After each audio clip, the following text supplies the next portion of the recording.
Hello everyone and welcome back to the Motorsport YouTube channel. Today's video we will be looking at the F3 predictions for 2026 grid lineups for each of the 10 F3 teams.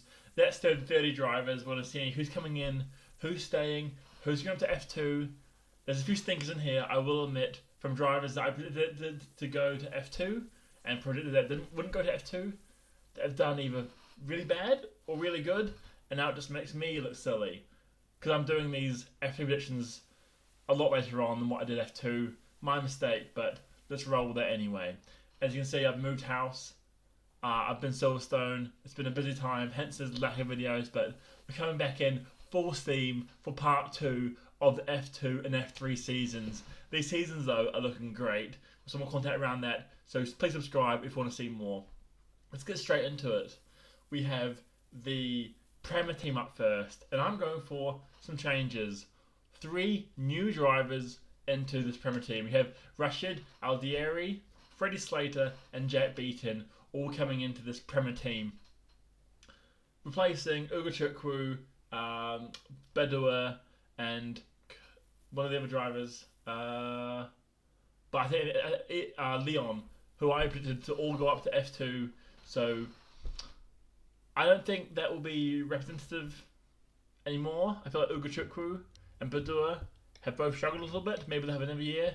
But either way, all of these 3 guys here that I have below will probably get into F3 at some point next season, even if it's not with Prema. You have Rashid Aldieri, who's Emirati. I think that link is very important for his kind of future, having that kind of massive Middle Eastern influence in F1 these days. It'll push more of these drivers from these areas through the sport, through F2, through F3, like we're seeing with Rashid. Okay, he's been backed by Mercedes, so even though he's currently in FRECA and doing well in FRECA, 7th place is very respectable. He's got Mercedes backing. He's got a great nationality for kind of the promotion side of it. So if he kind of keep his performances up, he's definitely going to be in F3 next season. Last year, I did predictions, and even though they're a bit crazy, I take some of the pay drivers out. I kind of be like a dream world scenario. I still got over 2/3 of my predictions correct. Not the right teams, but on the grid, and that's what matters. So 2/3, over 67%. I'm happy with that.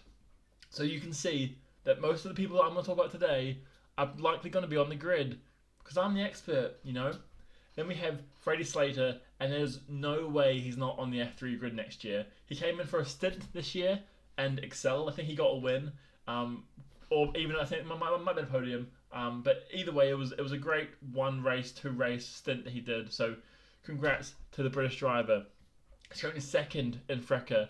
A good kind of competition going on in FRECA if you want to go and tune into that series and give it a watch. But yeah, first in Italian F4, debut season in cars in 2024, coming out from karting. Then Jet Beaton, another Prema driver from FRECA currently, 11th. Not doing as good as his 2 teammates in FRECA, but still, this little posse doing well for Prema, and I'm sure they'd love to bring them up through to their F3 team.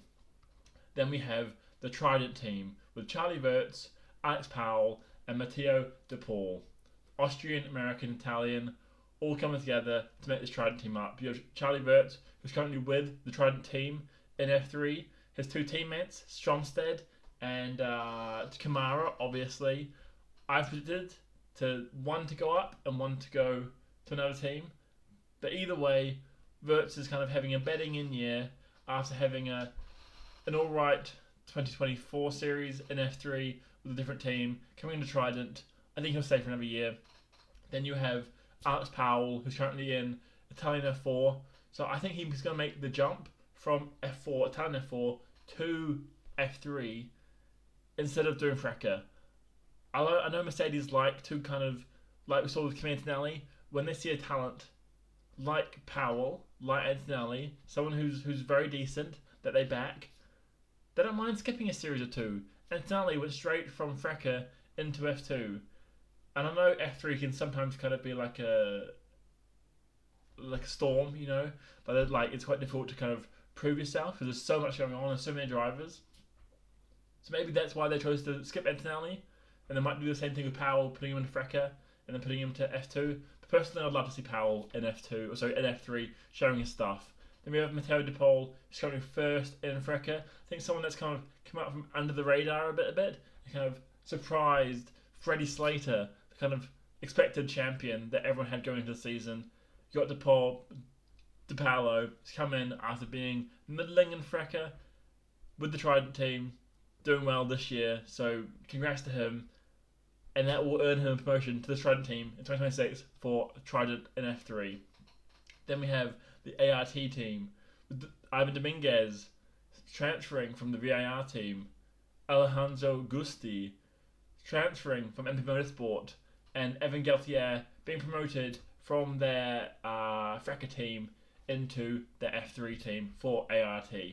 Now all these guys, two French, goes along with the whole ART French outfit thing that we have going on a lot. I feel like ART like their French drivers, like we saw with Theo Pourchaire in F2. They know what they like. They're a French team. Get French drivers in there, obviously. Ivan Dominguez, though, he was an odd one. I struggled to find a spot for him, but I thought, like, he's doing well in F3 this year. He needs to have another season here, at least one season here. So I put him in here just because it fits. I'm not kind of definite that he's going to be in this ART team, but he's definitely going to be on the grid at least. Either way, this looks like quite a strong lineup. You have Gusti and Dominguez both doing great things in F3 this year, unexpectedly, I think, with Gusti having the Williams backing. I thought it was quite a weird pickup. 4th in FRECA, 6th in FRECA. Not really shining, but not doing bad either.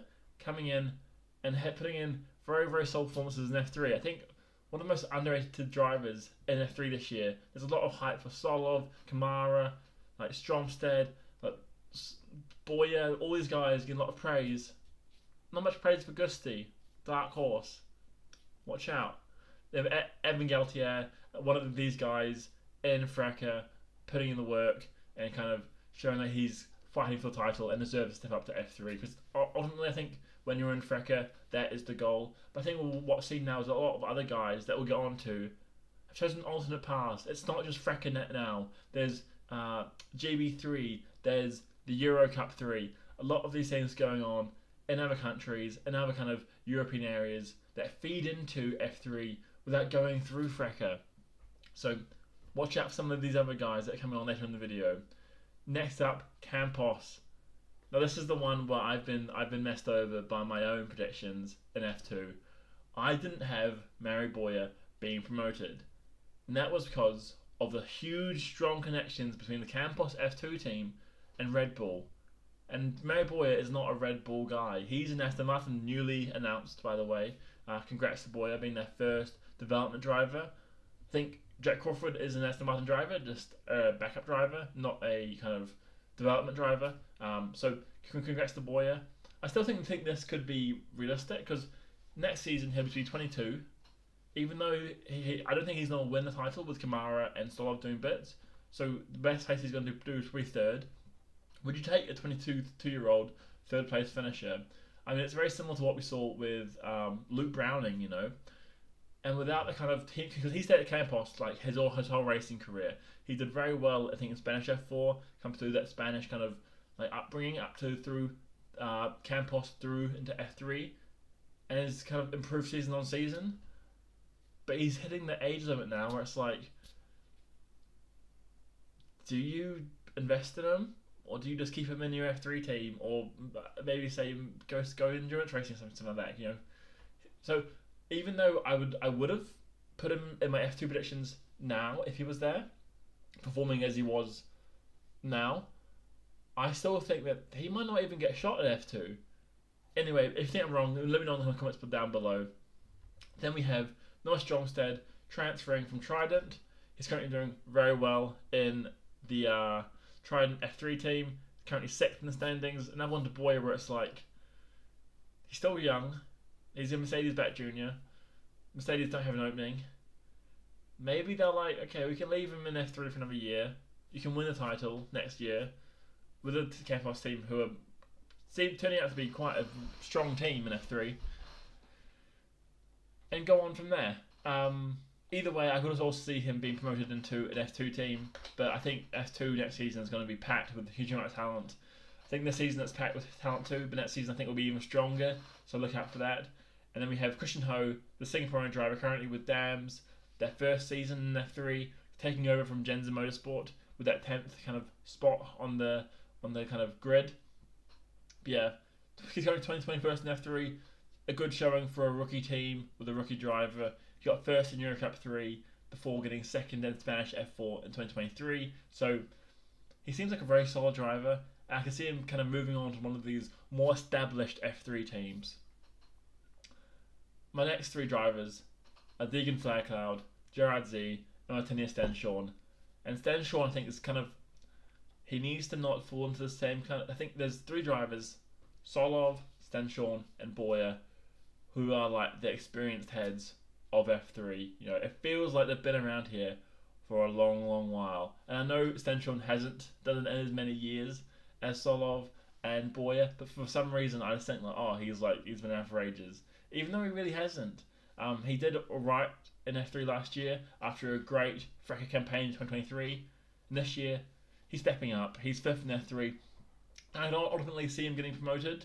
He is in McLaren Junior now, but also they've got Alex Dunn. You know, they might just de-invest in Stenshorn, saying, we don't need you. We got Norris, we got Piastri, we got Alex Dunn. We got these other guys like Badua, and I'm not sure if they still sponsor Ugo Chukwu actually, but they might still do. They have these talented guys, you know, who are going to be like the next big things. Do they need Stenshorn? Because he's a very solid driver, but is he an F1 driver? I'm not sure. I think he should be given an opportunity to prove that, either next season in F3 or next season in F2. He's only one of those categories, definitely, but it's just what one is that? Deegan Faircloud, currently fourth in GB3 after becoming the champion of British F4 last season. Solid driver, I think a bit older than what we see with the rookies coming into F3. So maybe one where it's like he'll come in and he needs a bit more time to develop, like Luke Browning. But yeah, I think this is a good lineup for me. These guys are all staying with High Tech. I feel like High Tech are one of those teams like with Rodin where they have their pool of drivers that they develop, and that's their selling kind of aspect to young drivers is, hey look, we'll bring you on in F4 and we'll take you through until you get to F2 with a chance to get into F1. But so yeah, I'm happy with this with like, I think this prediction is probably the most likely to come true because of how High Tech works. But yeah, I'm excited either way. Then we have MP Motorsport, Bruno Pino, Javier Sangrea, and Enzo Deligny, all in the same team. So I'm excited for this. We have quite an old team with 19, 21, and 17. And Enzo Deligny is one I predicted last year to come into F3. Ultimately, he didn't, after having kind of a middling, kind of 12th place finish in Frecker. But this season, third in Frecker, doing a lot better. Definitely going to make a step up next season to F3 at least. Young guy, very young guy. Moving on to the other two, both of these guys are currently in F3, not doing great in F3, but I think a lot of the good drivers in F3 are going to move on, you know. So like we saw with Leon this season, maybe some of the more established teams are going to go hunting for a little fishy down in the lower bottom of the team who could become a great driver for them without having to get all the rookies into a team and have kind of that feedback gap between the mechanics and the kind of drivers. If you get someone who's been in F3, they know the set of the car with these new cars as well, maybe there'll be less of a gap there and it can help improve the team and kind of improve the other two drivers, rookie drivers, alongside them. So Delpino and Segrea, happy for them to join this MVP Motorsport outfit. Are doing alright. You know, both of them came through the Euro Cup kind of feeder series, so a special connection there. But yeah, Delpino staying with MP, Sangrea coming from MFAX Racing. I'm happy with this. Then we have the VAR team, Santiago Ramos, Theo Farnal, and Dion Gauda, some of the High Tech, all these guys currently with a VAR team of some sort, either in Frecker or in F3. Ramos now in the F3, doing very, very strong for this outfit. Maybe pushing them on to a top 3 finish in the Constructors' Championship in F3, with Trident probably walking away with it, honestly. Yeah, it's a good lineup for me. You have a lot of these like strong drivers. I mean, Gouda, I think he's doing worse. He had a great start to the season in Freca, but he's dropped off a bit. Just a little bit. But it's still, I think, given how close the feeder series always are, if you stop winning races, stop getting podiums, you're just going to tumble down the order. And Gouda's done that. I think he in the first half of the season, or the first couple races, he was top 3. Now he's down to 12th. It's not a good look. Either way, I can see him stepping up to F3. I think he's got the quality to do so. So hopefully he does. Ramos and now, I think it might be a bit too early for Nell to step up to F2. I mean, one more season in F3, putting 2 strong seasons in F3, and then make the jump, rather than just going through it and not being ready. Ramos, I think what we see with Boyer, where it's like, even though he's having strong series in F3, it might not be enough given his age profile. Will F2 teams take a punt on a driver that ultimately F1 teams might not be interested in because of the age profile? Next year he'll be 22, the year after he'll be 23. Give him 2 seasons in F2, he'll be 24. Will F1 teams want to pick up a 24-year-old guy and put them into a team? Probably not. That's what happened to Felipe Drugovich. He was quite old when he won his title, and now he's just hanging out at Aston Martin doing a bit of endurance racing and not much else. It's sad that that if you're not really hitting it by 20, it's unlikely that you're going to make it. But I guess that's the way that it works now. Then we have Rodin Motorsport, and once again, I'm predicting Abby Pulling to go there. I mean, it has to happen. I feel like someone has to take a punt on a female driver to kind of just give it another bash. We had Sophie Florsch in 2 seasons ago, and she was fine. She was always a mid points, not mid points, a mid table finisher. I think that Abby Pulling is the best that young female racing has to offer, so we should be giving her an opportunity. She's been in GB3 this year, and I know lower formula is more difficult for females because of the power steering not being there. So there's a lot of kind of physical aspect to driving, including the neck as well, where it's more difficult for them, and so they have a lot more kind of obstacles to overcome. But I would love to see it because she is the best. In her F1 Academy season last season, she wiped the floor with the competition. The year before that, she was very, very strong as well. And I feel like most of I hope she's one of the younger ones as well. Out of the pool of female talent, she's on the younger side, being 22 currently. So I think give her a year in F3, see what she does. It'll be interesting. I'm rooting for her. But the other 2 guys, Roman Blinsky, currently with the team, he had he's had a weird journey so far, going to Freca, then former regional Oceania. I think he had an accident at some point, which kind of set him back a little bit, but he's storming now in F3 for Rodin. I'm not sure he'll make the step up to F2, just because of how packed that kind of Rodin driver pool is. But keep him in F3, bring the team forward, bring in Alex Ninovich from GB3, currently first net series, racing for Rodin. This is a strong lineup. I'm happy with this. As a New Zealander, as a Rodin supporter, I'm happy with this. I think, honestly, I probably shouldn't have promoted Louis Sharp to F2. That was my predictions. He's had a bit of a struggle to bed into F3. I think he's shown a couple of glimpses, and then he ultimately binned it in Silverstone right in front of me. So yeah, maybe he will actually be spending a year in F3 again, but yeah, I can still see the opportunity for him to go up to F2 if they have a space, because he is their guy. He is Rodin's guy. Like Rodin through and through. He bleeds that kind of pastel orange and black, I guess. MFAX Racing, bright green colours, struggling a little bit, but I've gone with 3 new drivers for them. I feel like they are the team to bring in wackier drivers. Not wacky drivers, just drivers that might not be given an opportunity elsewhere. And you have Ernesto Rivera from Eurocup, 16 years old currently, sponsored by Red Bull, with Campos. So he could actually just go Campos maybe. But I think because of the kind of what Campos is like, I'm not sure if they'll take a 16-year-old, but I feel like AIX will if the money is right, if you get me. And his teammate Mattia Cologni, again 16 in Eurocup, both first and second. Bring them both in, take the whole package. Alongside Pedro Claro from Freca, Brazilian guy, doing good. I like this, I like it a lot. So get these young guys into this team, have a bash, and see what happens.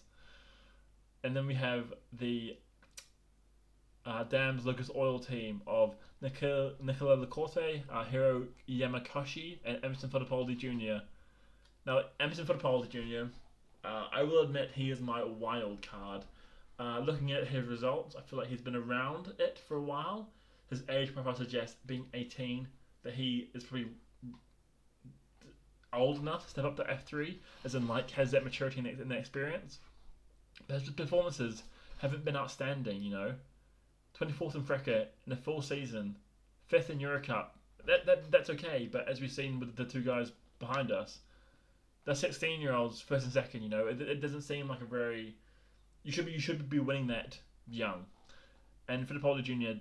didn't, and isn't this year either. He's 13th, but his family probably have the money to say, hey, look, we'll throw you a few extra quid if you bring in Fittipaldi Jr. Give him a bash, give him a try, see if he can shine. If he can't, at least we've tried. It's not like he's going to straight up to F2 without earning it. I feel like F3, it's okay to have a couple of drivers there who are wild cards. You can say, if they shine, we're going to look brilliant. But if they don't, it's fine. They're not going to be slathered about the media or the press. They can still retain some sort of dignity there. So I think this is a good step up for Emerson into F3. If he puts in a strong showing here, next season he can get to a better team. Also, not next season, but the season after, 2027, to a better team. And maybe he's an F2 the year after that, You never know with F3. If you have one good year, you can blow up. Yeah, Nicola Lacorte and Hiro Kinoshi. Yamakoshi is currently in Freca, doing great things. I feel like we're overdue another Japanese driver coming through the series, so happy with Hiyu to come up through. 3rd in Italian F4, 5th in French F4. He's always in the top 10 in his series, so coming to F3, show us what you got, Lacorte, not having a great season this year, but he is with Dams. They're a rookie team. He's a rookie in F3. He came off not a great season in Freca after an alright season in Italian F3, so give another year and he can be the guy to help bring the team through. So yeah, that was my predictions. We have a few drivers going up to F2, like I said. I put Callum Boysen, Wharton, Sharp, Badua, Noel Leon, Kamara, Tramnitz, Krut, Konen, Solov, and Van Hoopen, all going up to the promised land of F2. That's 11 drivers. I think I have another 6-7 drivers that are leaving F3 and not going to F2, kind of just going to another series. And that is Johnson, Hadley, Marangeli, Garfas, Dominguez, Bedrin, Zegazeta, Benavidez, Dufek, and Caracassos. So yeah, let me know what you think down in the comments below. For me, I feel like with these young guys, for me, I'm just excited, elated to hopefully be able to see Freddie Slater, who I think could be the next big thing, coming through F3 on our TV screens in a championship, doing bits. So I'm excited. But these predictions, though, they could be horrible. Let me know what you think down in the comments below. If you like this video, please subscribe. And yeah, peace.